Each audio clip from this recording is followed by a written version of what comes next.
Binuweltahan ni House Deputy Majority Leader at Tingog Party List Representative Jude Isidre si Senator Ronald Bato de la Rosa matapos nitong imungkahin na ipasubpina ang Cabinet Secretaries sa investigasyon ng Senate Foreign Affairs Committee. Tanong ni Isidre kay Bato, hindi ba't humingi rin ito umano ng interparliamentary courtesy para makaiwas sa House Quad Committee hearings noong nakaraang taon at iginalang naman ng komite ang kanyang karapatan.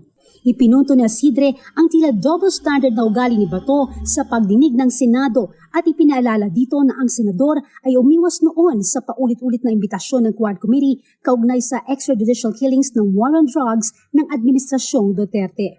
Pero sa kadahilanan ho ng parliamentary interchamber courtesy, hindi ho natin ininsist po 'yon.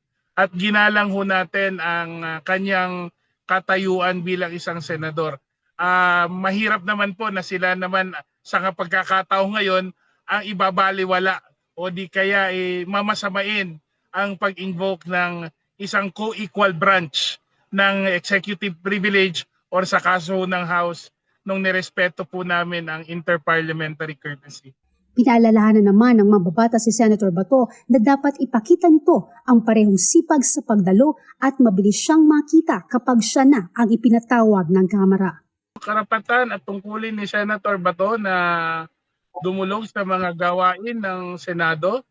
Wala pa naman hong pinapalabas na kung anumang asunto o arrest warrant sa kanya. Kaya mas maganda ho na nakikita natin na nagtatrabaho ang ating mga senador kahit po panahon ho ng kampanya at alam naman natin kandidato si Senator Bato de la Rosa. Sana ho ay maging consistent lang po tayo. Pag hinanap na ho siya sa ibang rason at ibang dahilan, sana ay madali din ho siyang makita.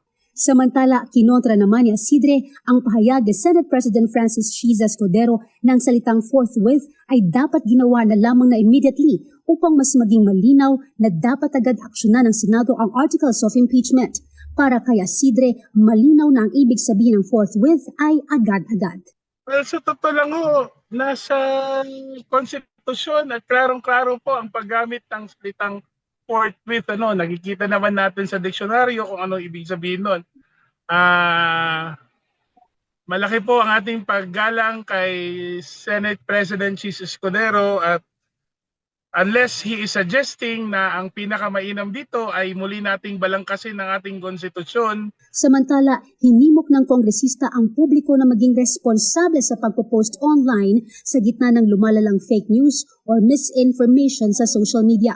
Para sa mambabatas, dapat ay mapaghiwalay ang pagkakaiba ng mga salitang news at sensationalism. Pero hindi po natin karapatan na gamitin ang ating opinyon para magpakalat po ng kasinungalingan, para po magpakalat ng paninira sa ating mga sa ibang mga tao, no? At lalong-lalo na kung ang paninirang ito o di kaya yung pagsisinungaling na ito ay makakaapekto na ho sa seguridad at kaligtasan ng ating pamayanan, ng ating mga kababayan at ng taong bayan. Para sa totoong balita sa Bagong Pilipinas, Zai Chua, Congress News.